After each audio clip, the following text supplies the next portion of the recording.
from Melbourne. I'm a theatre practitioner, theatre maker, and this is my postcard from 2033. Hey you, I'm having the most amazing trip, driving around in my electric car around Australia. I'm in regional Victoria and I've just seen the most amazing land art project created by the Lachi and Barkindji people with the local farmers in Mildura. I'm seated in a cafe/venue opened by second-generation asylum seekers from Syria. Since they've closed down Christmas Island Detention Centre, there's been a series of community kitchens where all organic food grown by the locals is served. They even have their menu in Braille, so blind people can hang out too. I headed for the hills after returning to Earth from Mars. I'm wearing my polka dot oxygen tank dress, just for laughs. It's been designed by the artists in residence at NASA. I'm so glad that we managed to save planet Earth. They've been exploring civilization, people ecology, and participation from afar. A huge question that has come up is, why have humans made it to planet Earth in the 1960s? And yet, in 2013, why a person in a wheelchair cannot even get to the first floor of a building? Universal design is key right now. Hey, do you remember the days before the NDIS was implemented? It was almost impossible for artists and artists who have a disability to work artistically as independents, no matter how much we told the government and our sector. Since the NDIS, the boom of artists with a disability making work has been absolutely incredible.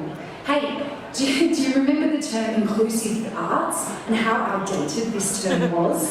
It reminds me of words like assimilation or integration policies. I mean, I know people meant well back then, but the focus seemed to be on inclusion and not the exclusion. A contradiction, really, considering we'd ratified the UN Convention of Human Rights for people with disability. It was a particularly difficult time, wasn't it? Good news is, though, is that my niece, who's deaf, she sees more than one show a year with Auslan, and it's actually with deaf actors on stage. Seeing Macbeth performed in Auslan was just divine. And it's not just people with disabilities, but now children have the right to vote on humanitarian issues and environmental concerns. And this has freed up the work created for and with and by them.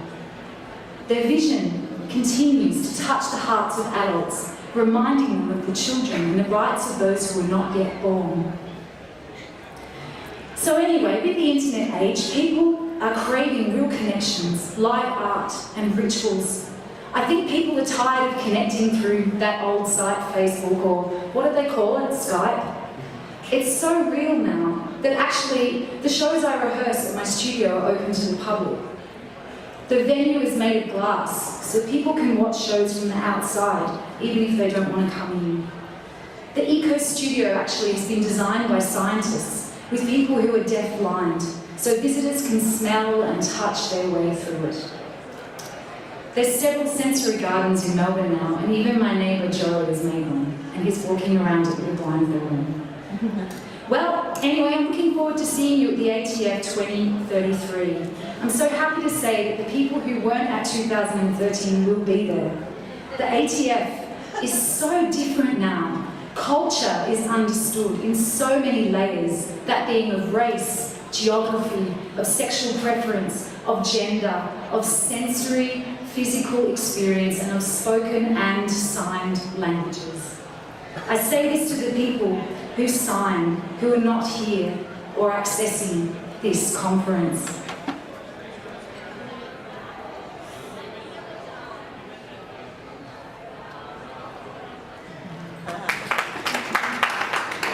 Anyway, I best get back on the road.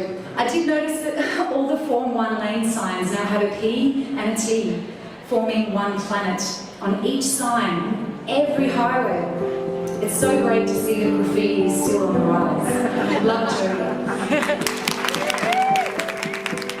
Jodee.